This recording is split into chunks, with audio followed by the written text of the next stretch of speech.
Have you ever received a gift that, instead of bringing you joy, seemed to bring a strange heaviness into your home? Something you couldn't quite name, an object you kept out of politeness, and every time your eyes landed on it, something inside you tightened just slightly. Maybe you told yourself you were imagining things. Maybe you felt guilty for even thinking it. But somewhere deep down, you knew, this thing does not belong in my life. If that has ever happened to you, I want you to stay with me until the end of this video, because what you are about to hear may explain something you have felt for years without ever having the words for it. Today we are going to explore the 7 types of gifts that, according to Buddhist teachings, you should never accept from anyone. And I know how that sounds at first. A gift is supposed to be a gesture of affection, of generosity, of love, and most of the time it truly is. But not always. There are gifts that arrive carrying something else entirely, something that can quietly disturb your peace, your relationships, and the atmosphere of your own home. In Buddhist philosophy, there is a beautiful idea that every object carries a kind of energy, a vibration shaped by its history and by the intention with which it was given. When someone hands you a gift, you are not only receiving a physical object, you are receiving the story attached to it, the hands it passed through, the feelings present in the room when it was offered. And whether you call that energy or karma or simply human psychology, the practical truth is the same, and anyone who has lived long enough knows it. Some objects bring lightness into a home, and some bring weight. So today, we will walk through all 7 of them, one by one, so you can recognize them clearly. And more importantly, so that you can learn the single most protective skill in this entire teaching, how to say no thank you, with kindness, without guilt, and without apology. Because here is the truth almost nobody teaches us. Refusing something that does not belong in your life is not rudeness. It is not ingratitude. It is an act of self-respect, and in Buddhist terms, an act of spiritual care. Stay with me all the way to the end, because the 7th one is the one people accept most often and regret most deeply. It arrives wrapped in what looks like love, and that is exactly what makes it so difficult to refuse. But before we begin, I want to invite you to do something powerful, and it takes only a few seconds.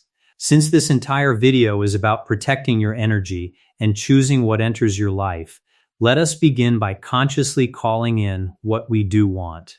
Go down to the comments right now and write this affirmation: I am a magnet for positive energy, abundance, and goodness in all its forms. Write it and mean it as you write it. There is real power in declaring something out loud, or in this case, in writing it where others can see it. And when you have written yours, take a moment to read what others have written before you, because you will feel it, that quiet current of people from all over, all declaring the same intention at the same time.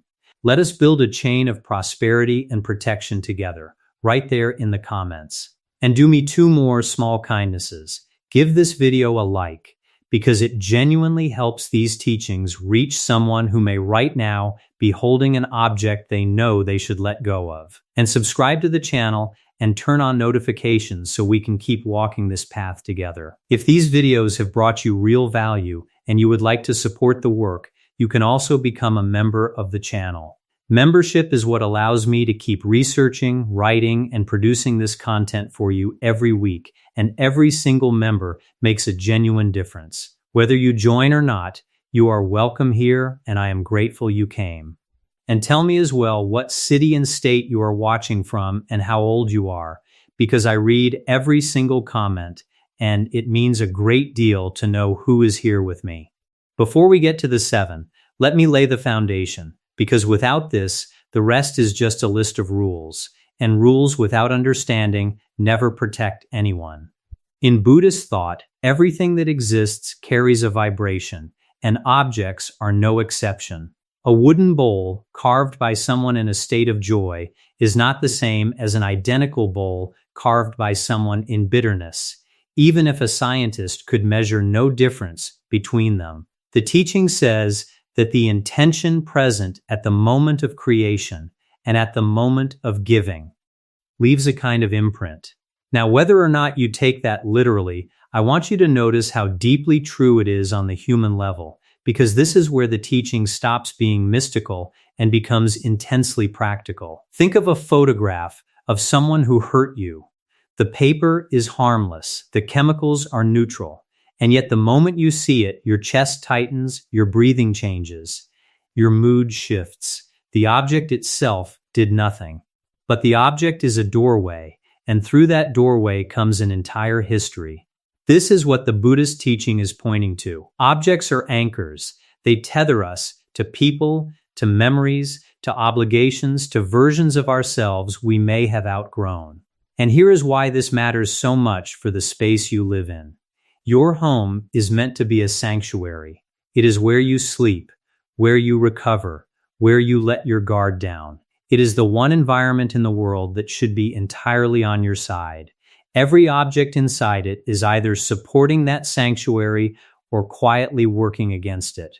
Most people never audit this. They accumulate for decades, accepting whatever arrives, and then wonder why their house feels heavy, why they cannot rest properly in it, why a certain room feels like it presses down on them. So the question this teaching invites you to ask before you accept anything is simple and powerful. Does this gift resonate with the energy I am trying to cultivate in my life? Not, will refusing be awkward? Not, what will they think of me? But does this belong in my sanctuary? That single question, asked honestly, will protect you more than any ritual ever could. And let me address something before we begin, because I know some of you are already wondering it. Does this mean you should become suspicious of everyone who gives you something? Absolutely not, and I want to be very clear about that. The overwhelming majority of gifts you will receive in your life are exactly what they appear to be, expressions of love from people who care about you. This teaching is not asking you to become guarded or paranoid. It is asking you to become aware. There is an enormous difference between the two. A guarded person refuses everything and lives in fear. An aware person receives openly, notices honestly, and declines when something does not belong. The goal is discernment, not suspicion. With that foundation, let us begin with the first type of gift. The first gift you should never accept is an object inherited from a troubled life, or one that comes to you through a disputed inheritance. And this is perhaps the most common of all, because inheritance touches nearly every family eventually. In Buddhist teaching, inherited objects are believed to carry the energy of their former owners, their emotions, their struggles, their unfinished business, and their unresolved karma. Imagine receiving a piece of jewelry that belonged to someone whose life was marked by bitterness, addiction, or profound suffering. The teaching says that the imprint of that suffering can transfer with the object, creating an atmosphere of sadness or misfortune around it. But let me show you why this is so psychologically true as well, because you do not need to believe in energy fields to recognize it. Objects are memory devices. That is their nature. When you wear a ring that belonged to someone who was cruel to your family, you are not simply wearing metal. Every time you look down at your hand, you are being reminded, at a level below conscious thought, of that person and everything they represented. You have installed a small monument to a painful chapter, and you look at it a dozen times a day. Over years, that does something to a person. And then there is the second half of this category, which is often even heavier, objects that came to you through conflict. The dining table that 3 siblings fought over for 2 years, the property, the china, the clock, the peace that was won rather than given. In Buddhist teaching, the energy of the circumstances in which an object was acquired stays attached to it, and objects born of discord carry the residue of that discord into your home. Practically speaking, you know exactly what this means. Every time you see that item, some part of you remembers the fight. It becomes a physical reminder of a wound in the family that may never fully heal. So what should you actually do? First, pause before accepting. There is enormous pressure in inheritance situations, pressure from family, from tradition, from guilt, and people accept things in that pressure that they carry for decades afterward. Give yourself permission to think about it. Second, ask yourself the honest question, do I want this because I love it or because I feel I am supposed to want it? Those are completely different reasons, and only one of them leads to peace. And if you decide to release such an object, the teaching offers something beautiful here. You can let it go with gratitude rather than rejection. You can honor the person, honor the history, and still not keep the object. Those are not contradictory. You are not erasing anyone by declining to store their pain in your living room. If you do choose to keep something, the tradition suggests cleansing practices, smudging with sage or incense, sitting with the object in meditation, setting a clear intention that it now begins a new chapter with you. Whatever you believe about the metaphysics, that ritual serves a real purpose, because it consciously reassigns the meaning of the object in your own mind, and meaning is where its power over you actually lives. And there is one more thing worth saying about inherited objects, because families are complicated, and I do not want to make anyone's grief harder. Not every inheritance is heavy. Some objects arrive carrying nothing but love, a grandmother's recipe box, a father's worn tools, a photograph that makes you smile every time. Those are gifts in the truest sense, and they belong in your home. The teaching is not about age or origin. It is about what an object carries and what it does to you when you look at it. Trust that distinction. You will feel the difference between an heirloom that warms you and an heirloom that weighs on you. And that feeling is more reliable than any rule. And notice that this first gift is heavy because of where it came from. The next one is heavy because of who it comes from, and that changes the calculation entirely. The second gift you should never accept is one offered by someone with whom you have a genuinely complicated relationship. In Buddhism, the intention behind a gift is considered as important as the object itself, sometimes more so.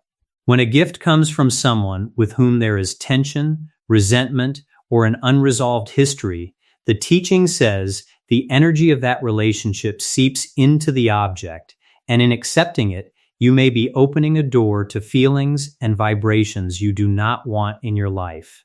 Now let me describe this in a way you will recognize immediately, because I suspect you have lived it. You know the gift I mean. It arrives from a person who has hurt you repeatedly, and it is given at a moment when they need something from you, or when they want the situation smoothed over without anything actually being discussed. It is a gift that says, let us pretend. And when you accept it, something uncomfortable happens, a silent contract is signed. The tension is now officially resolved without a single honest word being spoken, and you are the one holding the object that proves it. This is what the teaching means by an energetic bond. In practical terms, accepting a gift from someone in a difficult relationship can create obligation where you wanted distance. It can reopen access you had carefully closed.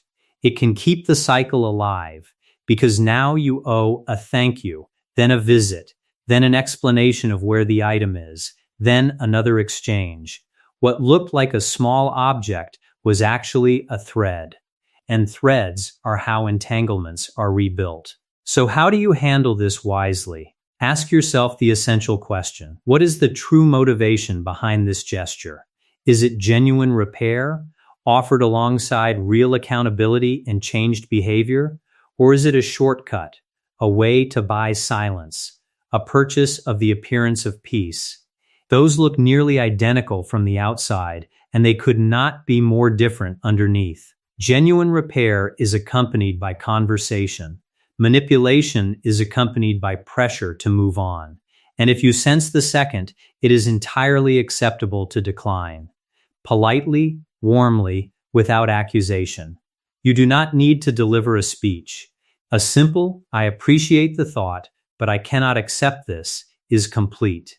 You are not obligated to justify the protection of your own peace. Remember, avoiding a moment of awkwardness is not worth carrying years of unwanted connection. Saying no here is an act of self-care and respect for your own inner peace, and where the second gift threatens your relationships. The third one threatens something even more intimate, your ability to move forward from your own past. The third gift you should never accept is an object that evokes painful memories or a difficult chapter of your life. In Buddhism, detachment is considered essential for peace of mind, and objects that constantly return you to periods of suffering can act as anchors, holding you in a chapter that has already closed. Even when such objects carry sentimental value, and this is what makes them so tricky, they can perpetuate cycles of sadness and prevent new, healthier energies from entering your life. Let me be precise about how this actually works, because it is genuinely important. Objects function as emotional triggers. The mind links memory to sensory experience, so a particular scent, a particular photograph, a particular piece of clothing can reactivate an entire emotional state in less than a second, faster than reason can intervene. So when you keep something within daily view that is bound to a painful period, you are not merely remembering it occasionally. You are re-experiencing it in small doses over and over, sometimes for years. It is a slow drip of an old wound. And here is where I want to speak carefully and with real tenderness, because I do not want anyone to misunderstand this teaching. This is not about erasing your history, and it is certainly not about throwing away everything connected to grief. If you lost someone you loved, their belongings may be precious to you, and holding them may be a source of comfort rather than pain. That is entirely different, and that is beautiful. The distinction is not whether an object is connected to sadness. The distinction is what it does to you. Does it warm you, or does it wound you? Does it help you honor a chapter, or does it keep you imprisoned in one? That is a question only you can answer, and the answer may change with time. An object that is too painful to see this year may become a treasure 5 years from now, and an object you kept out of duty for a decade may finally reveal itself as a weight you were never required to carry.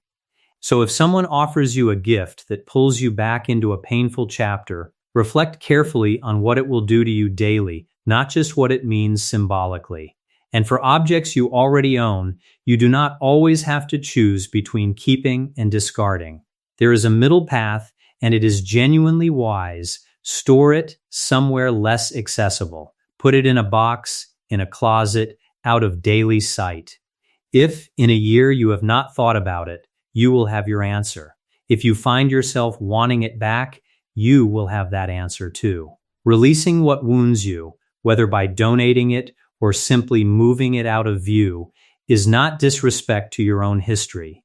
It is making room for the present, and the present is the only place life is ever actually lived. Now, the first 3 gifts have been about the past: inherited pain, difficult relationships, painful memories. The fourth one is different. It is about something you may not understand at all. The fourth gift you should never accept is a spiritual or religious object from a tradition you do not know or do not identify with. And I want to handle this one with great respect, because it touches on other people's sacred practices. In Buddhism, intention and understanding behind a spiritual object are considered fundamental. Accepting amulets, talismans, or ritual artifacts from traditions you do not understand can, according to the teaching, bring influences you are not prepared to handle, or create confusion in your own spiritual practice. Let me explain what this means in a grounded way. Sacred objects are not decorations. In their own traditions, they are embedded in a whole system, rules for how they are handled, prayers that accompany them, purposes they serve, restrictions on who may use them and when. An object taken out of that context and placed on a shelf as an ornament has been separated from everything that gave it meaning. And in many traditions, that is not merely useless, it is considered genuinely disrespectful. There is also a real spiritual confusion that can result. If you have a practice, whether Buddhist, Christian, or anything else, filling your home with symbols from 4 other systems you do not follow tends to scatter rather than deepen. Spiritual life grows through depth, not collection. A person who digs one well 20 feet deep reaches water. A person who digs 20 holes 1 foot deep reaches nothing but tired arms. So what is the wise approach? If someone offers you a sacred object from a tradition you do not know, the respectful path is to ask about it. What is it? What is it for? How is it meant to be treated? Often the person offering it will be delighted that you asked, and you may learn something wonderful. And if, after understanding it, it resonates with you and you can honor it properly, then perhaps it belongs in your life.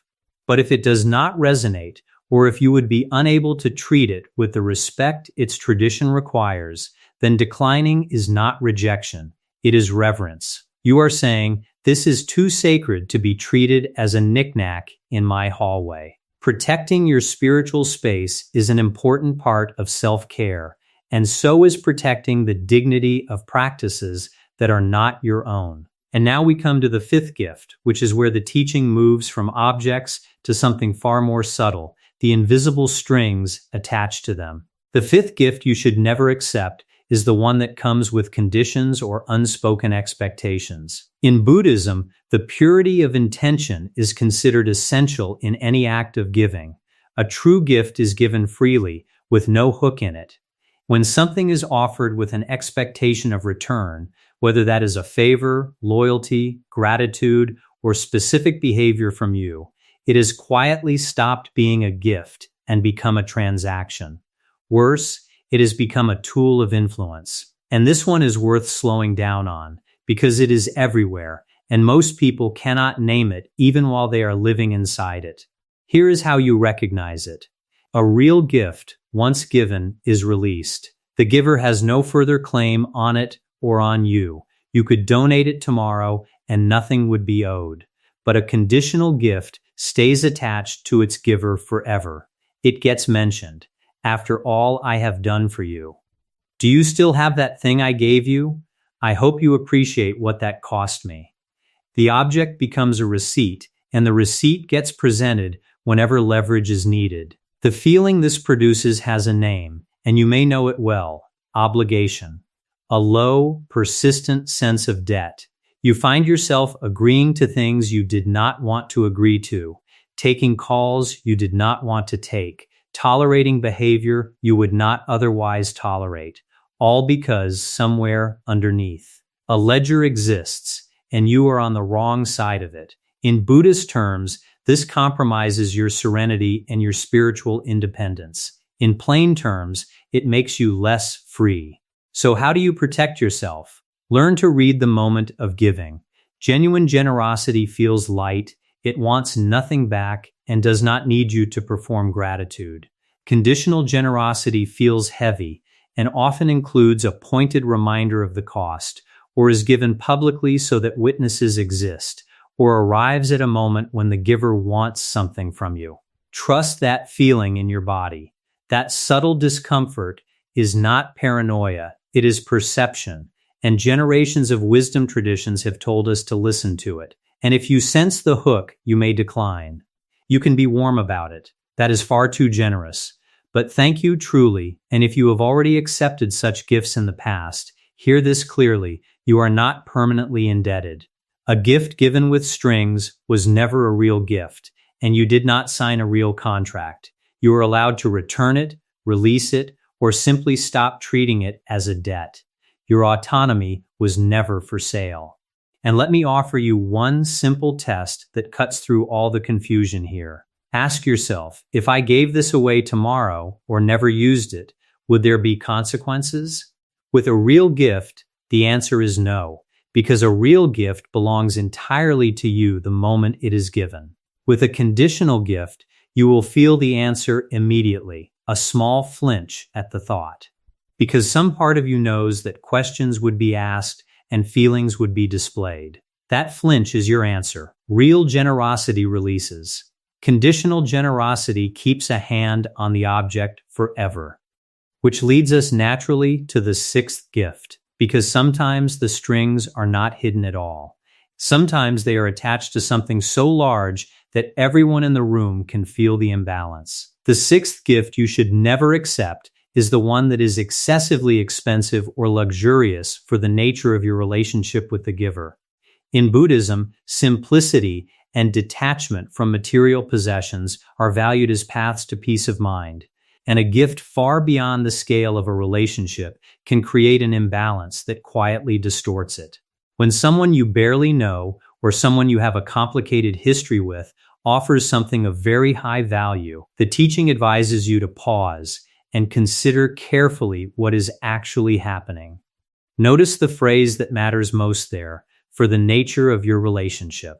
An expensive gift is not automatically a problem. A parent helping a child with something significant, a spouse of 30 years, a lifelong friend celebrating a milestone, these can be entirely healthy, given freely and received without distortion.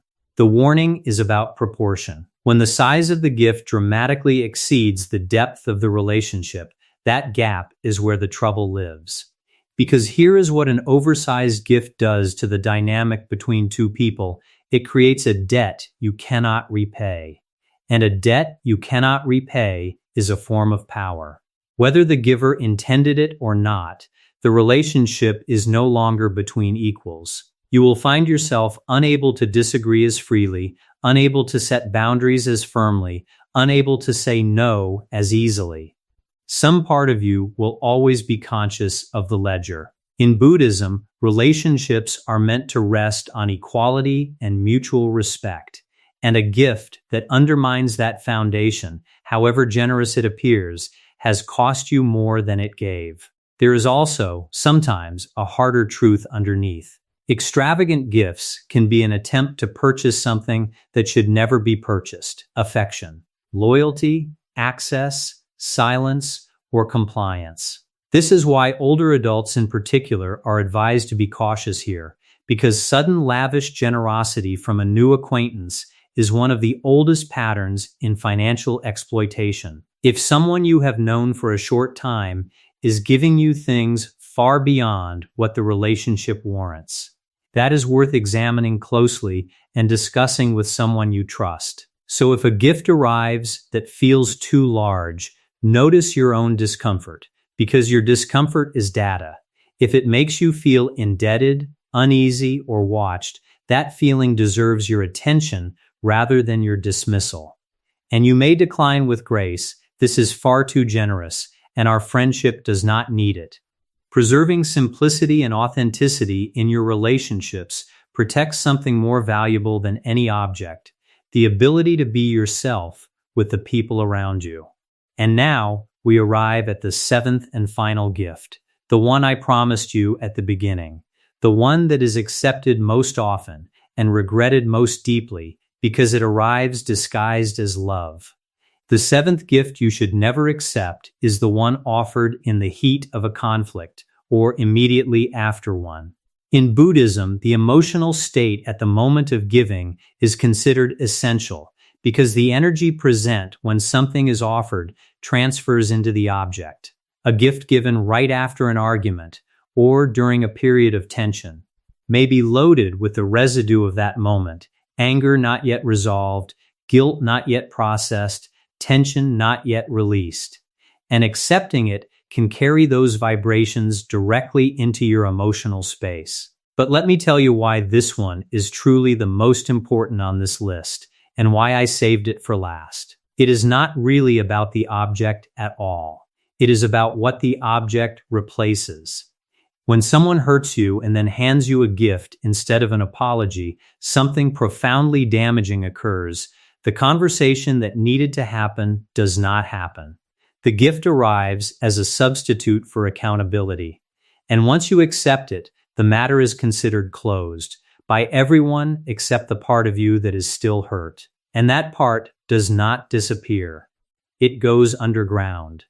It sits there, unaddressed, and the next time the same behavior occurs, it will be joined by the previous instance and the one before that. This is how resentment is manufactured in families and marriages, not through conflict, but through conflicts that were purchased instead of resolved. Every unopened conversation compounds, and years later, someone finally explodes over something small, and everyone wonders where all of that came from. It came from the gifts. There is another reason to be cautious here, and it is worth naming honestly. In relationships where there is a repeating cycle of harm followed by lavish apology gifts, that pattern is recognized as a serious warning sign, not a sign of love. Genuine remorse produces changed behavior. It does not primarily produce presence. If you notice a cycle in your own life where someone hurts you, gives you something beautiful, and then hurts you again, please pay attention to that pattern, and please talk to someone you trust about it. That is not a gift problem.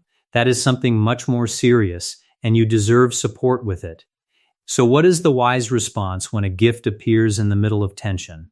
Gently redirect toward what actually heals. You might say, "I do not need a gift. I need us to talk about what happened." That single sentence is worth more than any object because it insists on the real repair rather than the symbolic one. It may create a moment of discomfort, and that discomfort is exactly the price of an honest relationship.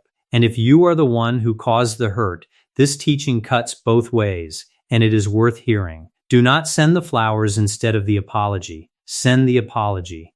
Then, if you wish, send the flowers, because a gift after genuine repair is a beautiful thing, and a gift instead of repair is a bandage over an untreated wound. Resolving conflict directly, without material intermediaries, promotes an authentic resolution and prevents the negative feelings from lingering in your life. So there they are, the 7.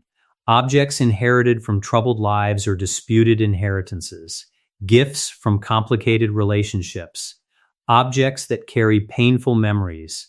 Sacred items from traditions you do not understand. Gifts with hidden conditions. Gifts too extravagant for the relationship. And gifts offered in the middle of conflict.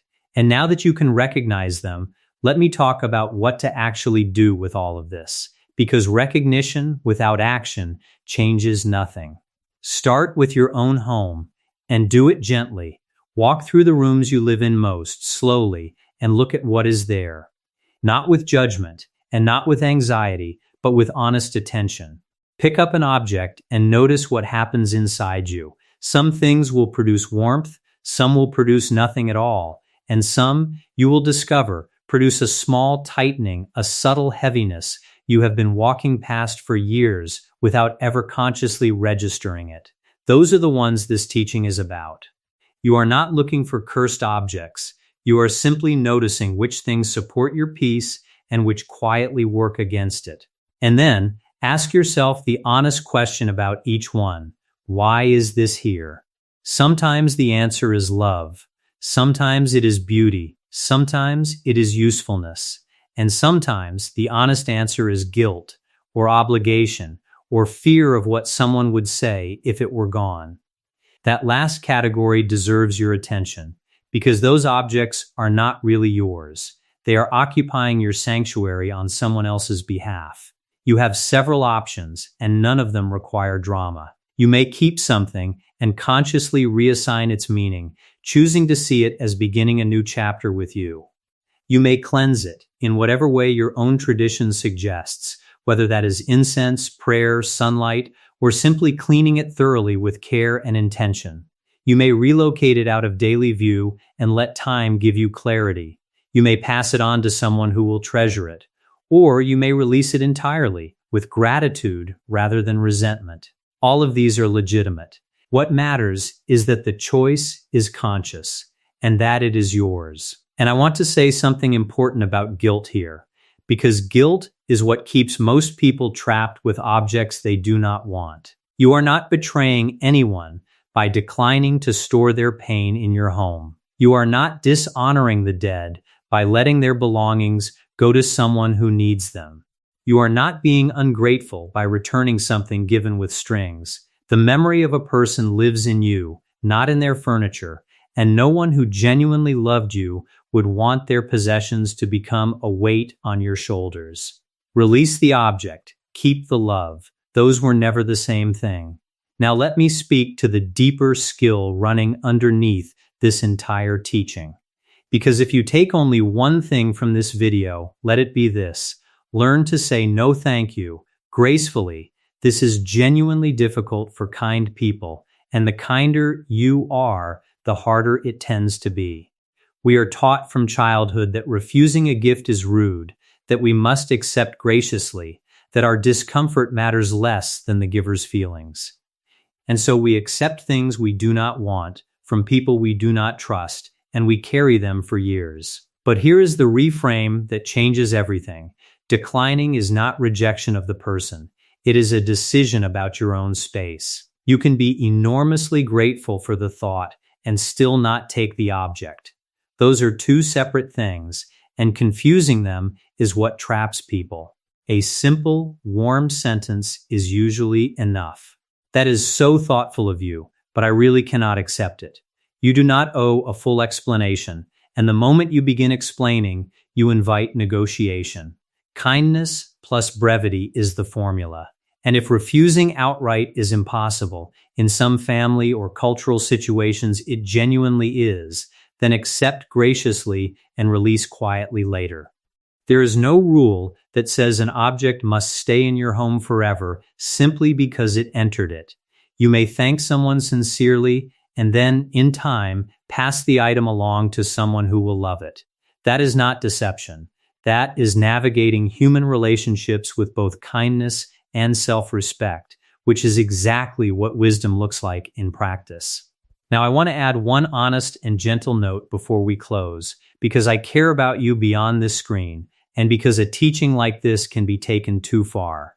The purpose of everything I have shared is to bring you more peace, not more fear. If you find yourself becoming anxious about objects, suspicious of everyone's motives, or afraid that some possession is causing misfortune in your life, then the teaching has been turned upside down and it is no longer serving you. Buddhism points toward freedom from fear, not a new source of it. These are reflections on awareness and boundaries offered for self-knowledge, and they are not a substitute for professional help with health, financial, or relationship difficulties. If something in your life feels genuinely heavy right now, please talk to someone you trust or to a qualified professional. Reaching out is one of the wisest things a person can do.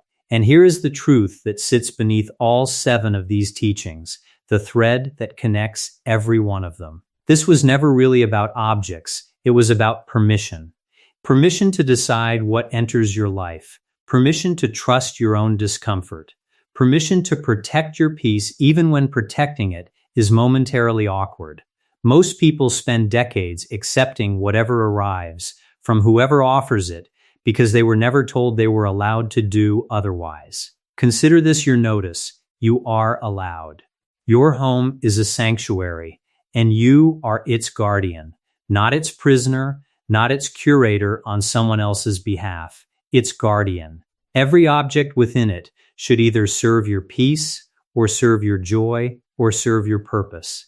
Anything that does none of those 3 has no claim to your space, no matter who gave it to you, no matter what it cost, no matter how long you have kept it out of duty. So here is what I would invite you to do this week, and it is small. Choose one object, just one. Something you have kept out of obligation rather than love. Something that tightens your chest slightly when you look at it. And release it with gratitude, without guilt. Donate it, return it, or simply move it out of sight. And then notice over the following days how the room feels. Notice how you feel walking past that spot.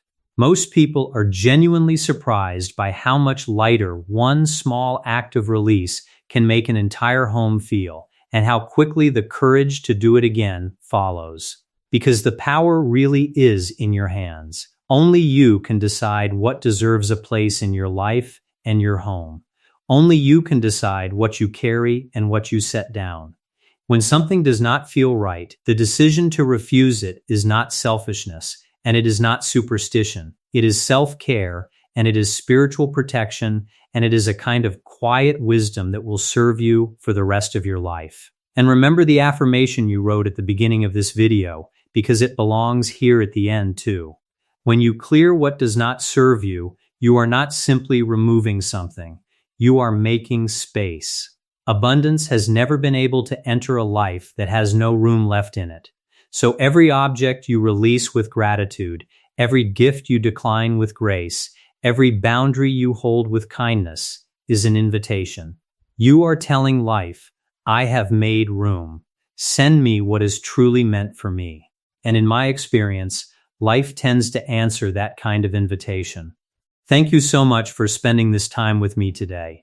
If this video brought you something valuable, please give it a like, because it genuinely helps these teachings reach more people who are searching for exactly this kind of peace. Subscribe and turn on notifications so we can keep exploring this path together. And if you would like to support this work directly, consider becoming a member of the channel. It is what makes these videos possible, and I am grateful to every single person who does. And I would truly love to hear from you down in the comments. Which of these 7 have you experienced in your own life? Have you ever accepted a gift you later realized you should have refused? Or found the courage to say no thank you and felt lighter for it? Tell me your story, along with what city and state you are watching from and how old you are, because I read every single one, and your experience may be exactly the encouragement someone else needs to read today. Take good care of yourself, guard your peace, and I will see you in the next video.